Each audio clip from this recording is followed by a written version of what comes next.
Okay, welcome everybody back to Redemption Thursdays with Rabbi Pinchas Winston of Telstone, Jerusalem, Ir HaKodesh, Israel. I am Yehuda Shemroth, and I help put this program together. I don't do anything; I just introduce the rabbi. But we kind of sponsor the rabbi to from the Miriam Project Geula Hour, and also Josh Wander of Israel 365 and BringThemHome.org and a couple of other organizations he belongs to. Just want to put a plug in for Rabbi Winston's website, which is 36.org. You can see it under his name, Rabbi Winston 36. It's a whole word. He's got many books, over 100 books on all kinds of topics, not just about end of days, but a lot of fascinating books about end of days. Here's one, The Survival Guide for the End of Days. I have a lot of his books. I don't have all of them, but I'm trying to get them in my library. This is a recent one, Estimating the Final Time of Mashiach, ETA. And I'm just falling on the floor. That's okay. The most recent one I'm trying to get a hold of myself will be some of his children's books and English translations, of course, of the Arizal and the of the Leshem as well. And you can get these books on his website or at Amazon.com or Amazon Kindle as well. And that's my cat in the background. How nice. It's not a baby.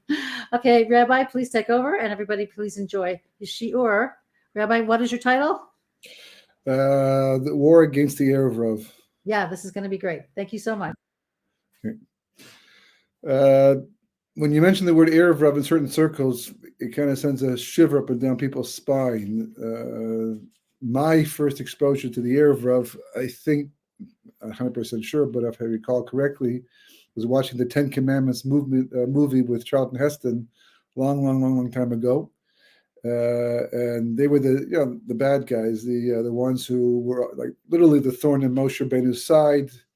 There's not a lot of mention in the Chumash of the Erev Rav. They're called different names, of Safsuf, and I mean, they're referred to as a Am, the Am Yisrael without the Hey, as Rashi points out in Parsha Kisisa, usually means the Jewish people. Ha'am, the people, usually is a third person reference to the Erev Rav specifically.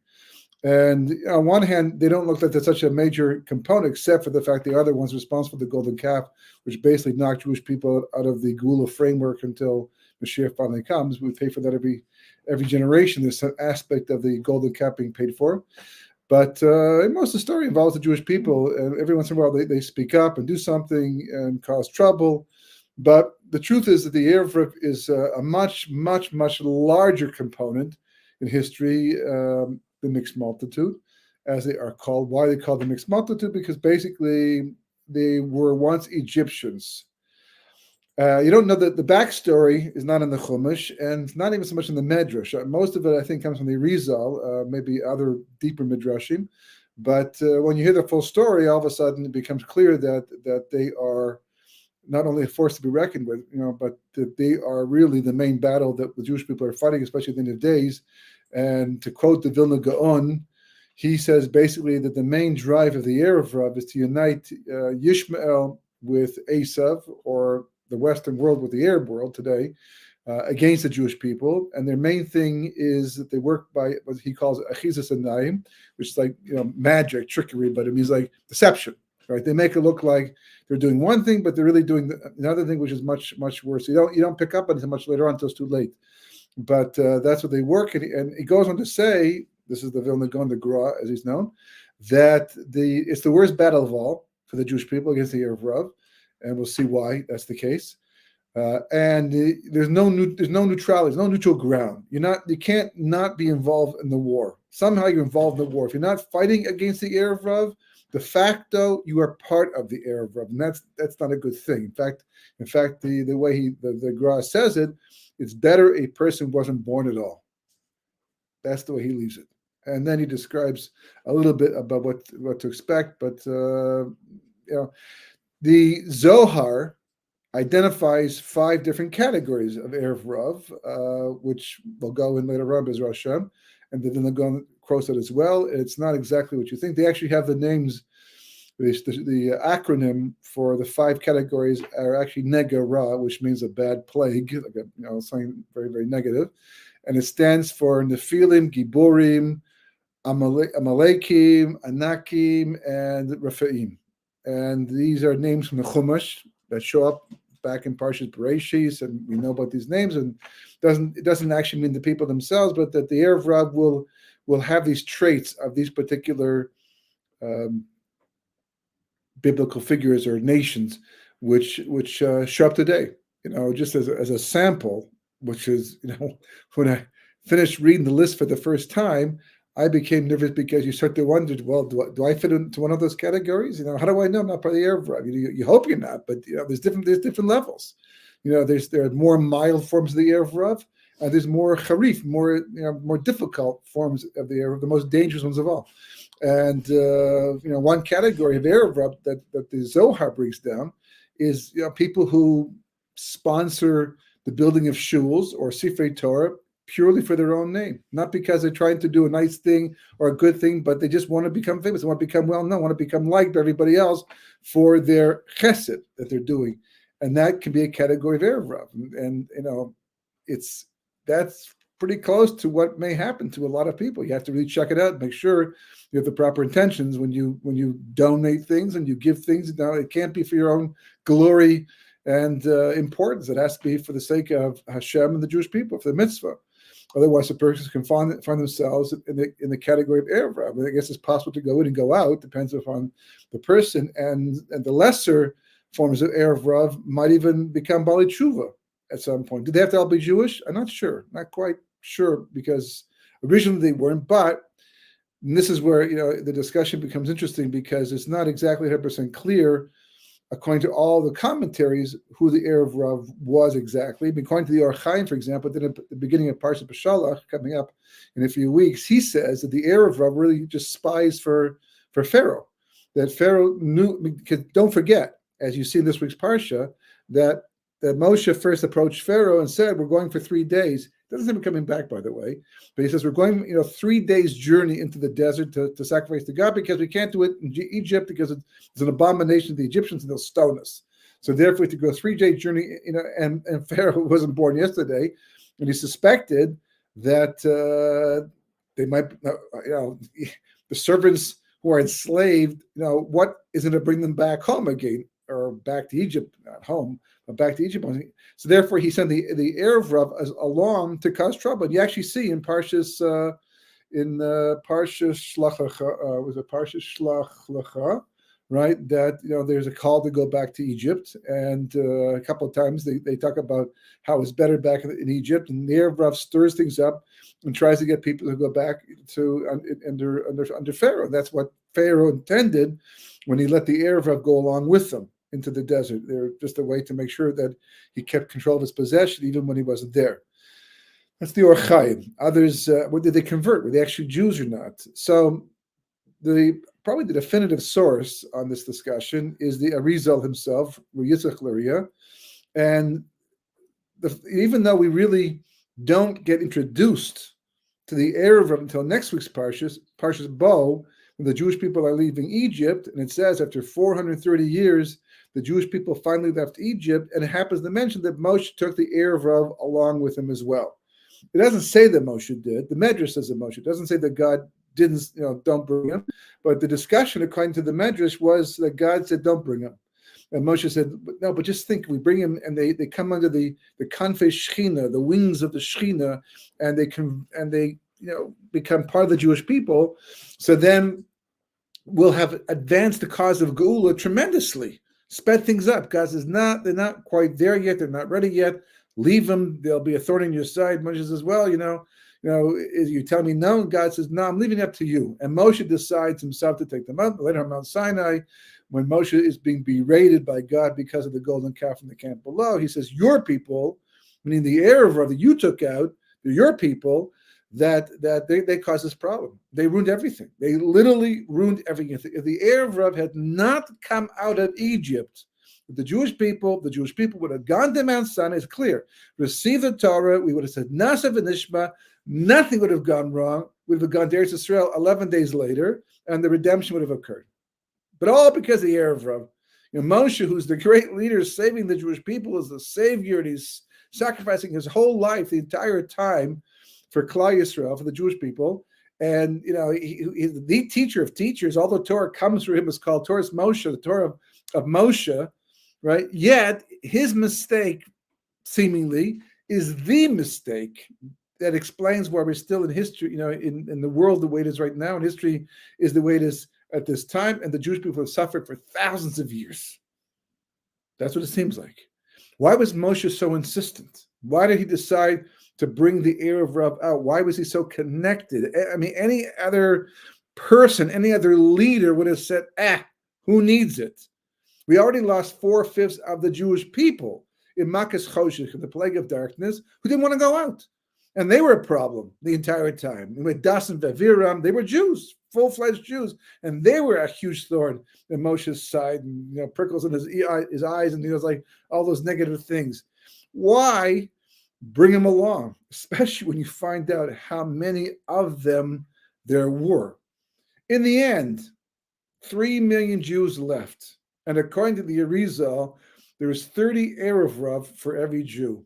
That would make 90 million Erev Rav. That's a huge number. And he doesn't seem to be exaggerating in the sense like, sometimes they exaggerate, not because they're exaggerating, but because they're making a point. Here it seems to be real. And even if it's 9 million, there were still more Erev Rav than Jews. But they weren't inside the clouds of glory. The clouds of glory only encompass the Jewish people. The Erev Rav were on the outside.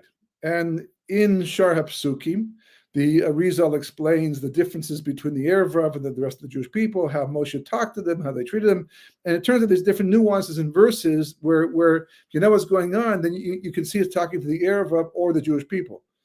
So it's a big discussion. It's a big thing, but no one really talks about it. I went to Cheder, for many years. The Erev Rav never came up in Cheder, not once. And in yeshivas, it doesn't come up. But the term will get thrown around, especially when talking about politicians who seem to be anti-Judaism, anti-Torah.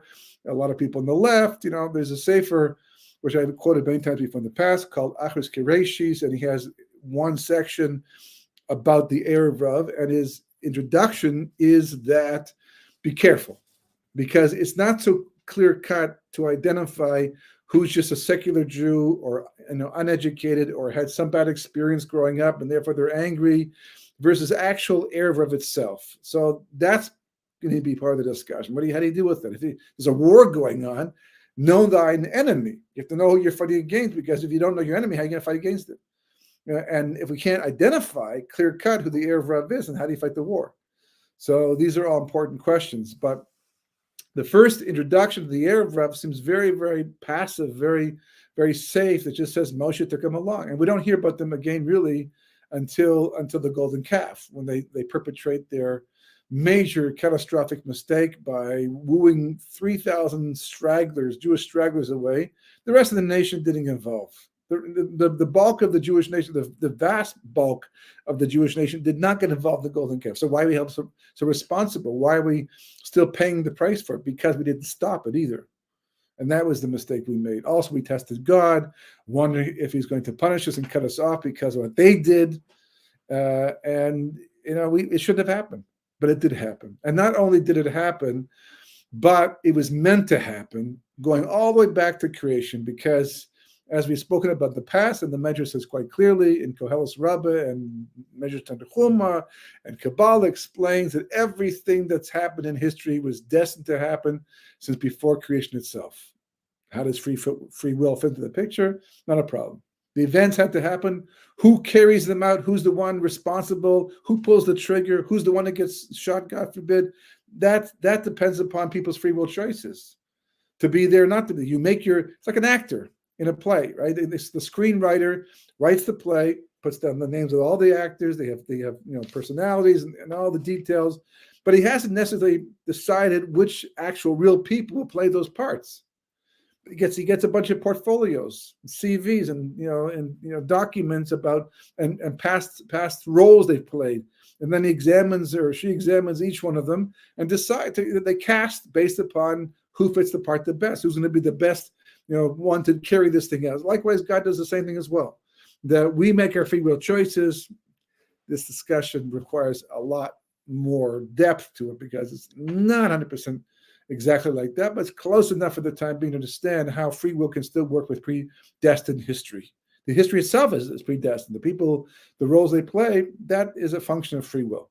And that the choices we make based upon what we go through, what we experience, our background, our lives, our families, everything plays a role in affecting our decision-making process. And God evaluates that based upon what we were able to do and what we actually do in the end. Fine. So the golden calf was meant to happen, and all this was meant to happen, which means the Erev Rav was meant to be brought out of Egypt as well. And it just goes back and back and back. But the truth is, we actually have a very early introduction to the Erev Rav. We just don't know it.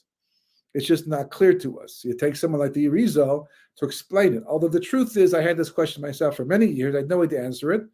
I mean, the truth is, we do answer it. I mean, the answer is actually more simple, but it doesn't answer all the aspects of the question.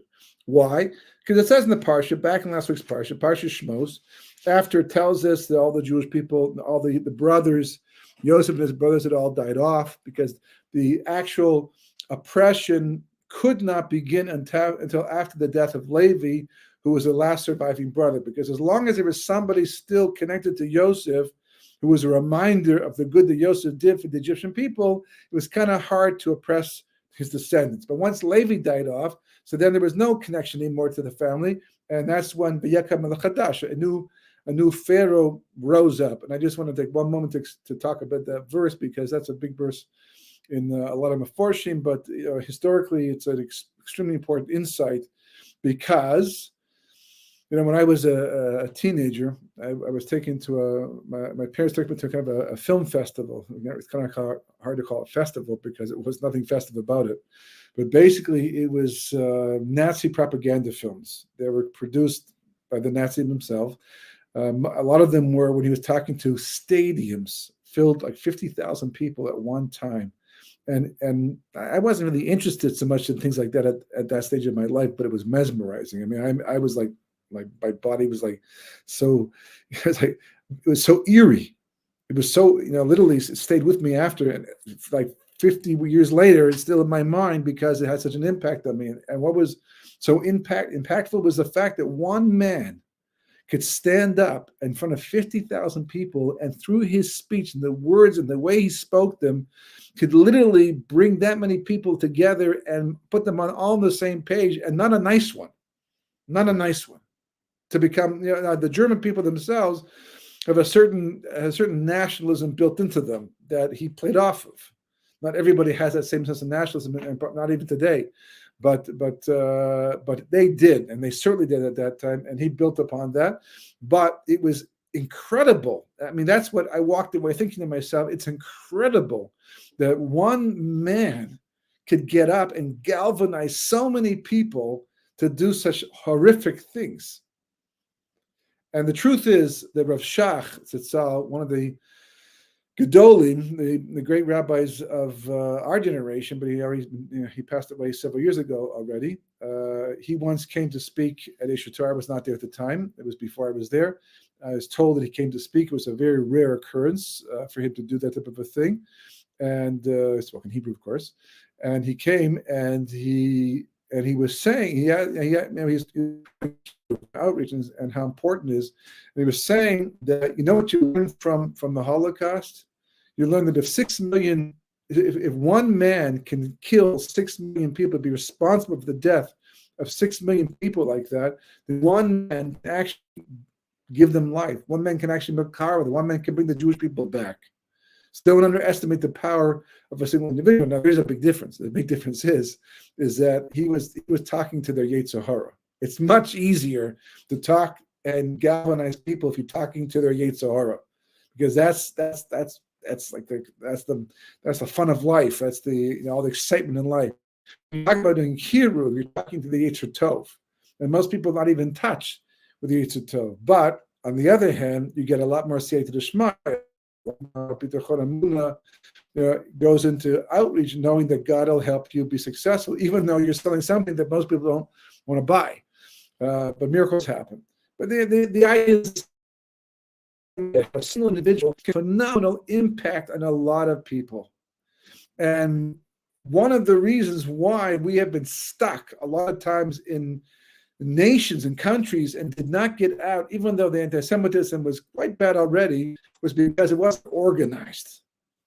There was no one there, it was isolated. There was attacks and there was things taking place here, different place, but it wasn't organized, and therefore the full brunt of the blow of the anti-Semitism wasn't felt yet. Until a person comes along, the Torah is telling you the Yakam Melech Hadash. He changed everything. One king, some say it was the same king with a different opinion, but one leader gets up and he can galvanize a whole nation overnight. The situation changes. So don't look at America and Canada and England and Europe and say, well, there's a lot of this. Everywhere it's not really organized, per se. Don't go places where it's known to be dangerous. It's a mistake. It takes one leader to show up, and God takes care of that. That's what the Medrash says. There had to be a Mordechai, there had to be a Haman, there had to be an Achashverosh, there had to be Nebuchadnezzar. God, it's already in the works. The leader is there in the wings, waiting for God to call upon them and do their thing. And once they show up, boom, everything overnight. So if you're seeing this, you're seeing warnings and Semitism increasing, you have to get nervous. It's like going outside, with an umbrella with lightning flashing all over the place. Yeah, it's true that the chances of getting hit by lightning are very rare, but people do get hit by lightning. If you're carrying an umbrella with a metal top, certainly increase your chances to come to the mountain, but something that called event. The world, the odds to be 100 to 1 that this bad thing's going to happen. It could still happen. That's not. So that's that verse. But anyhow, moving on from that verse, this king arises. The Yomer Elamo, he says to his people, right, that they became much more than us. We didn't, but that's what he says. Okay, fear tactics. It says, Havenis Chachma lo pen yerbe v'haya kisek ve'ena milchama v'nosav gam which means basically let's deal wisely with them, lest they increase, and also that war happens with our enemies, and they go ahead become a fifth column by joining up with their enemies against us, and we're going to be overrun. So we have to deal with the Jewish problem now while we can. So he says you have to be wise about it. So Medrash says, what does it mean to be wise about it? So Medrash says that he didn't do it overnight. What he did was he said, let us all go together to build Pitum and Ramses and the Sphinx and the pyramids and all that. And everyone used to, because we like to show how nationalistic we also are, even though it's not our country. We came out in force, and then eventually what happens, the Egyptians stopped showing up, and just us, but we still got paychecks. So what do we know? We complain. And then, of course, the paychecks stopped, and then basically the slave masters began, and we were enslaved. And it was a chachma. It was a trickery. It was not like good chachma. It was deceptive. That's the way he explains it. And then it says after that, it says v'yasimu Allah sari misim leman anoisa b'sivlasam v'yeven ari miskonot lefaro as piece of as Ramses, right? So then after that, they put taskmasters over them, and they increased their burden, and they built the cities of and palaces and things like that for Paro in pieces of Ramses, put them in Ramses. Right? That's what it says. So there's nothing really illogical about the progression of this psukim. Let's deal wisely with them. And then it says that we put taskmasters over them. So the first time you read this or you learn this, the first 100 times, they started off, doing this with wisdom and trickery, like the Medrash says, and then they eventually put taskmasters. What's the problem with that? So the way that the Rizal learns it is not like that. The Rizal says, no, you don't have to say, there's nothing wise about putting taskmasters over an enemy. You just round them up and just do it. This is what the Germans did. They showed up in a town, in a city, they just rounded everybody up, and they did what they wanted. They didn't do it with any real chachma, wisdom. I mean, they had their methods of madness with what they did, but nonetheless, it's not the same. Wisdom implies let's do it in a very careful, cautious way, and to achieve a different result that otherwise we wouldn't be able to achieve. And then after that become enslaved. So the Rizal says that the reason for both psukim is because the first pasuk is not talking about the Jewish people. The first pasuk is talking about the Erev Rav. And Paro is saying, let's deal wisely with the Erev Rav, but the Jews, enslave them. We don't have to worry about them. They're there for our benefit, for our good. And we need to protect ourselves against them. But the Erev Rav, they were once Egyptians. Well, what do you mean once Egyptians? Aren't they Egyptians? What happened? So Rizal explains that on their own, Bnei Yaakov, they came down to Mitzrayim with Yaakov Avinu, and they were impressive. People saw the way they lived. There's a certain spirituality to them. Now, most Egyptians found them detestable, but a group of Egyptians, apparently a lot of them, or they grew in size over the decades. They liked what Yaakov was like and the family was like, and they identified with them, and they moved next door. They moved close to Goshen. They set up their homes and houses, and gradually moved away from Egyptian lifestyle towards Bnei. There's no Jewish people yet, but towards Bnei Yaakov lifestyle of the forefathers. And they seemed to be sincere. No one told them to do it. There was no benefit. There's no pension that they picked up because of it. There was no, if anything, I mean, they all had bris milah because of the food shortage back in Yosef's time. But the only reason for them to do it was because they liked what they saw and they liked what they experienced. Maybe they believed in the world to come too, and they saw the ridiculousness of all the Egyptian gods that clearly were not gods. So they moved away. And they began to associate. Now, the truth is, where did they come from? How did that happen in the first place? So, the Rizal explains that there's a reason why Yosef chose to do bris milah on the Egyptians, right? Remember back in Parshas Miketz, they come to Paro. Doesn't in the Chumash. Rashi explains it. They come to Paro and say, "Give us food." And Paro says to the people, "Go to Yosef. He's the one in charge, right? He told you to prepare and to put food. We did put food away, but it all rotted, right? So now why don't you go to Yosef and get food? Because he's making the most incredible request on all of us, and that is we do bris milah. All the men have to do bris milah." So Paro says, "Listen, he probably cursed your food that it should rot. That we shouldn't lose our food. That he's watching. Do what he says." If he wants you to do bris milah, do bris milah. So they did. The Egyptians all did bris milah. A weird thing, seemingly. Why would Yosef make that demand? So some say because this way, when the family came down, there'd be less of a distinction, a difference between the Jewish people and the Gentiles. As Emma says, it was completely wrong, should have happened. It seems like a strange, bizarre thing. So the Rizal says, no. How old was Yaakov when he came down to Mitzrayim? He was 130 years of age. The Torah makes a point of telling you that. He died at 147, but he spent 17 years in Mitzrayim. And when he came down to Mitzrayim, he was 130 years of age. How old was Yocheved when she gave birth to Moshe Rabbeinu? He was 100. He was just born. She was 130 years of age. She got back her youth once again, and the Rizal explains how that happened, right? Just like by Sarah Menu with Avram and Yitzchak, right? But she was 130 years of age. Is that number incidental, or is that number specific? So he explains, it's actually very specific. And where? Well, the truth is, for this you can go to the Gemara. The Gemara says in Eruvin on 18b, Yud Ches Amud Beis, in Gemara talk, right, that Adam HaRishon, after he was expelled from the Garden of Eden, he wanted to make amends. Now, he couldn't fix everything up, that's clear, because even though he did full tshuva, we did not go back to the Garden of Eden because the damage was done on such a high level, he couldn't fix that level. That's not going to happen till after art, until you must have mashiach and onward. But he did as much as he could in his lifetime, and he did a significant amount of tshuva. How long did he fast and do tshuva for? 130 years. 130 years. If I can do tshuva for 2 weeks, that's already a lot of time.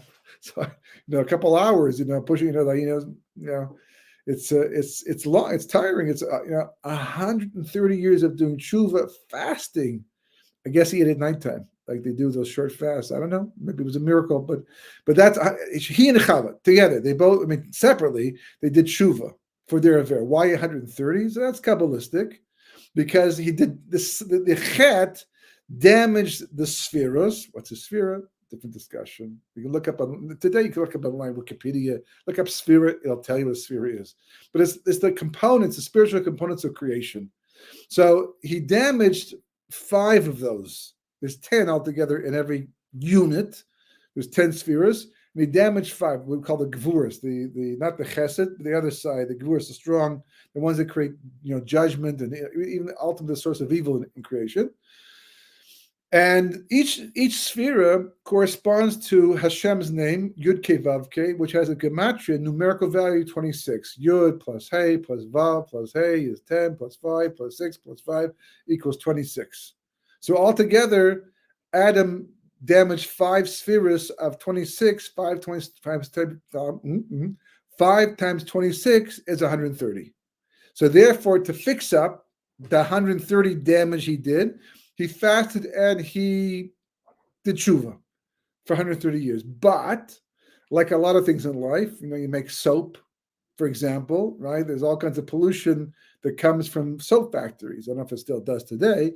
Once upon a time, they used to sit by a river and dump all this waste into the river while they made the soap. You think, like, on one hand, you're making soap to clean people, and you're killing them by polluting their rivers, right? Everything in this world seems to have a byproduct. Even the good things seem to have a byproduct that might be negative. Food, for example, right? Is you eat an apple. An apple is like food. It's all, look at the apple. It's all food. It's all food, right? It's beautiful. It's like green or red, whatever. And there's fiber and there's apple, inside. The seeds, okay, the seeds are not so edible, but they're going to be planted anyhow, and you need them, so they're beautiful in their own right, their own way. But the apple itself is food. But when your body gets hold of the apple, it's going to do a separation process. It's going to take out the food element from the apple, and what it doesn't use will become waste. It becomes waste. It's part of the apple. If you look at this apple contains food and waste, but they're mixed together as one. So therefore, you don't notice it, and you don't think about it because you thought about it. You would eat the apple. You need the apple for the nutrients. But so take a bite of the apple, you digest it, and your body, takes out the nutrients and sends it to your body and feeds you and makes you healthy. And the part it doesn't want, the part it doesn't need anymore, it mixes with all kinds of acids and bugs and bacteria, and eventually your body gets rid of it. And that stuff it's like so vile, it becomes like bile. It's in the body. It's toxic. I give a sample to your doctor of these things, and on the side of the container that they use to ship it to the lab for to be tested, says toxic, because it is toxic. And God forbid if it ever were to spill into a person's inside the stomach. People have had that where they have something rupture, and the bile goes, and within minutes a person can die from this stuff. But it all came from the food. It's all in the body. It's like it's all good, but produces bad stuff. So likewise, the same thing is true. When Adam did his tshuva for 130 years, what he was cleaning up had a byproduct, and those byproducts produced. I'm leaving some details out of here, but you can look for yourself in the Gemara or the Rizal. And those byproducts, which by the way is translated into English if you're interested on Amazon, Sharp Sukkim, the Gate of Verses, by the Rizal, and the byproduct, according to the Gemara, created 3 types of negative souls, which we might call even demons or shadim in Hebrew, but they're really damaged souls. That's the bottom line. They're called shidim, richim, velili. They're not going to ring a bell unless you saw the Gemara already or heard this before. But there are 3 types of damaged souls, and they came out over the course of the 130 years. So he did his tshuva, he got fixed up, which is why he gave birth to Shais after 130 years, because after 130 years, Seth was able to be born pure of whatever spiritual impurity he picked up from the snake and the sin that he did back in the Garden of Eden.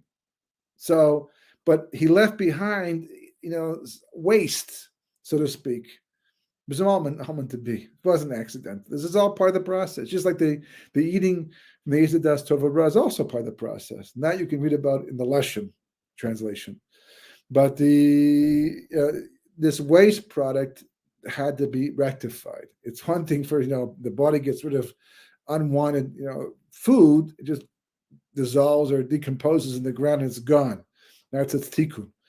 It goes back into the food cycle once again after that. But when it comes to these souls had to be rectified. And that's the beginning of their journey. Their journey basically begins after the 130 years. And I'm not going to go through all the details right now, but the result does. How they come back in the first time as the generation of the flood, and they all get wiped away. And it has to do partly with how they came into existence. I mean, you read the story, it's just a bunch of people who seem to not get it right. They made a mistake about life, and they didn't believe, didn't trust, and Noah was trying to warn them. They're not listening, still not listening, so it's after all this time. And it goes, and we move on. There's all washed away, except for Noah and his family. We start all over again, right? Still, we can't get it right. There's Dora Flugga, the generation of the dispersion. They're building a tower now to plug the holes in the Shemayim because they don't want another flood, right? And Avram's walking around saying, no, still getting it wrong. And of course, God comes down and he disperses them, and they go different places, and that's kind of wiped away, and they come back, and again, it's just like man not getting it right. Well, no. These are the souls going through reincarnations as part of this ongoing thread of tikkun, rectification, going back to Adam Rishon with his tshuva. Now we have these souls traveling through history. To make a pretty long story short, they show up again in Mitzrayim, in Egypt. And apparently Yaakov and the family knew about this, including Yosef. So we don't know, we're thinking, rectify the world. That means basically become a nice person, fix yourself up, fix your family up, fix your community, fix the nation, then fix the world. And everyone becomes nice people smiling and saying, serving God. End of story. Yeah, that's 100% true. That's what we're doing. But the backdrop to all that is something that no one even knows about. It's like having a virus, God forbid, running amok amongst the nations and not even being aware of it. And it's killing out, you can't cure it and stay healthy and survive, but you don't really see what's causing the problem. It's very hard to work that way, if at all. And this backdrop of the Erev Rav is not just in Parshas Bo, and not even just in Parshas Shmos. We're joining the story of the Erev Rav well into progress. So what does that mean? Because the Rizal says eventually, and he even shows how, what the Jewish people undergo by being drowned in the river has to do with the souls of the time of the flood.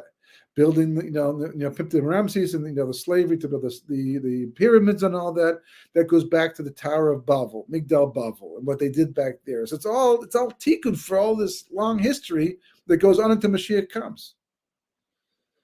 Because the Rizal says that everyone comes back for a curtain call. In the final generation, Dor Basra, which we're well into for sure, the Gemara says a long time ago, right? It says Moshe Bennett comes back, he's going to be Mashiach. That's no. And the Erev Rav, Dor Midbar comes back, the generation that Moshe took out of Egypt, they come back too. The souls come back, and the Jewish people at that time. Maybe we are one of them, who knows, And also he says the Erev Rav comes back too. The mixed multitude also comes back. So you can be born, you don't have to descend from the Erev Rav to be Erev Rav. You can get a soul, an Erev Rav type soul, and that will make you into an Erev Rav person. You can grow up in a family that's completely religious. Everybody else in the family is following Torah right down to the last letter. And this one child becomes an Erev Rav. Rahman Itzlan, it shouldn't happen to anybody because of the soul that they got. And this is something that goes back all to Mitzrayim. So the Rizal says, that generation that the Jewish people were enslaved, so one part of those damaged souls that came back as Bnei Yaakov, and they were rectified. They left whatever tshuva had to be done, whatever rectification, what Adam created was already done in those souls that were born into the Jewish people. The ones that were not completely rectified came back as Egyptians. And Yosef understood this. And he knew that not doing bris milah, by having the foreskin, which represents a tremendous blockage from a spiritual point of view, they wouldn't know who's who, which Egyptians were the ones that had to be fixed and which ones were not.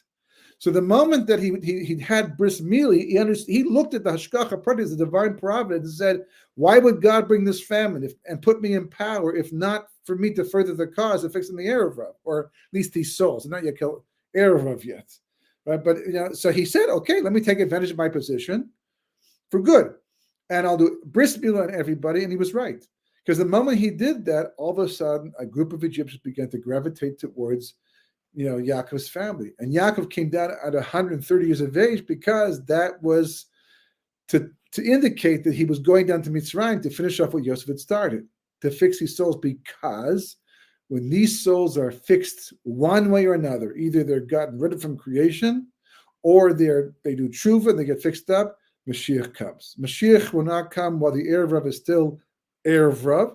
And after he comes, there'll be none left, because there'll be no evil left in any way. If a person once was Erev Rav, it's going to stop being Erev Rav. If that's his merit, that's his schus. So Yaakov came down already long before Parshas Shmos. There was already the concept of these Egyptians evolving into kind of like converts, and as Arizal explains, Moshe Rabbeinu actually converted them all. He had them all, maybe do bris milah l'shem shemayim. I'm not sure, but he converted them, and they became full-fledged Jews, according to the result. But nevertheless, they weren't quite there yet spiritually, as God told Moshe Rabbeinu. So therefore, they went out with the Jewish people, but they were separate from the rest of the nation, and they just become a problem the whole way through. Because obviously it was meant to be. I mean, as much as we can say, if only Moshe hadn't, if only we had, and all these things like that. But as the Medrash makes perfectly clear, everything that happens was nigzar. It was decreed. And not only was it decreed, but all the whole computer program for history that explains why there are holocausts and pogroms and crusades, and why bad people prosper and good people suffer, and vice versa. All these, all the explanations that we want to know to explain history and make it make sense to us, like it makes sense to God.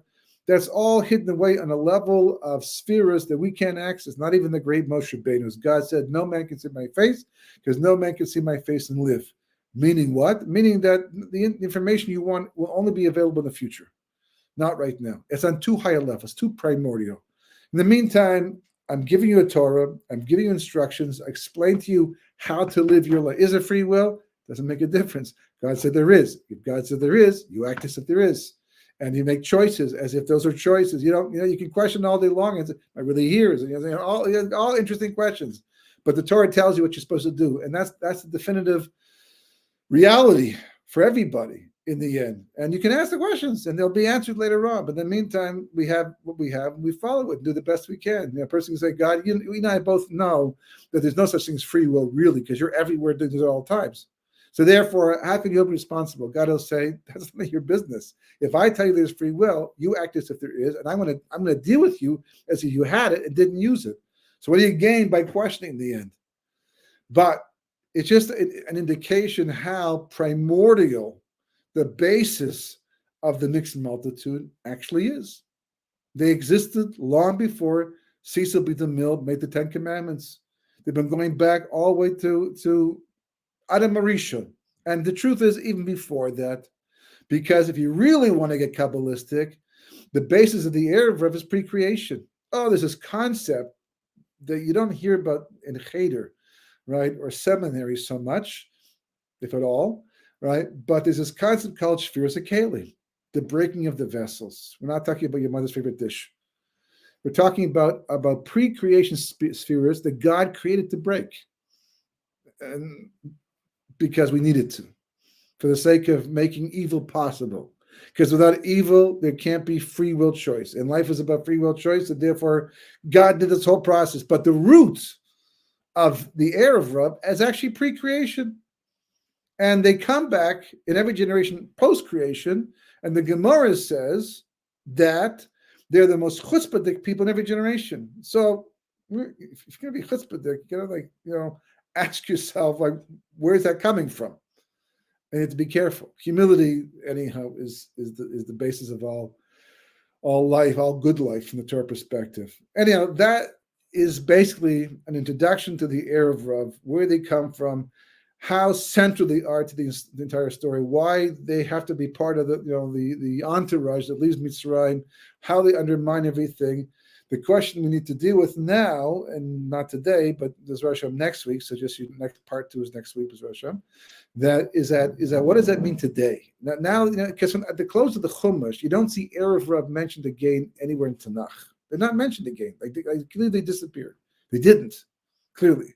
But as if they did. Now they integrate, become part of the Jewish people, and it's hard to distinguish them. So, and then today, of course, it's even more confusing because there's lots of people who once upon a time were vehemently anti-Torah, anti-Judaism, and somehow, some way turned around and became Torah Jews. Were they once Erev Rav but did tshuva, or were they never Erev Rav, just mistaken, just confused, and they woke up and then Hashem brought them back, and now they're doing the right thing. It's hard to know. So really, the main focus is going to have to be what is the battle and how do we fight it successfully? Because as the Arizal points out elsewhere, that when it comes to the klipos, when it comes to evil, you don't have to attack it straight on. As I mentioned, I think last week or the week before, you cut off its fuel source, you cut off its food, so to speak, and its food is kedusha. The evil does not have a separate source of existence, doesn't have a separate source of sustenance. Everything that it eats, we eat too. And the more it gets, the stronger it gets, just like us.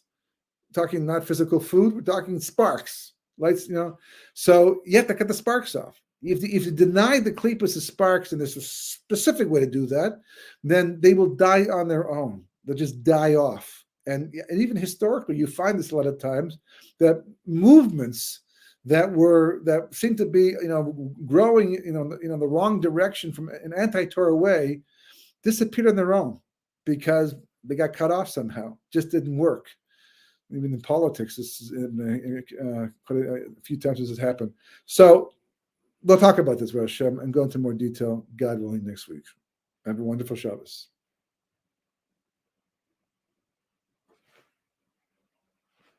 I think you're muted. Thank you. That was a great introduction to the mixed multitudes, otherwise known as the Erev Rav, and we're looking forward to part 2 next week. And I don't think it would be a problem. I think everybody would welcome it. In fact, if you did a couple of shirim classes, especially on describing the Sfirot and some different Kabbalistic terms that maybe aren't familiar to too many people. And what? I was thinking about that. I wasn't yeah, sure. I think it's time. And also I think close to like Sfirat HaOmer, maybe that's when you'll bring it in. But we can talk. And anybody out there, if there are any kind of topics you'd like to hear the rabbi speak about on a weekly basis, please be in touch with us at 36.org would be a good place to find Rabbi's email, or he can leave him a comment, or you can also comment on the Miriam Project, geulahour.com. Thank you very much, everybody. Have a great Shabbat. Good end of your week. Thank you, Rabbi, so much. Bye-bye. Good night.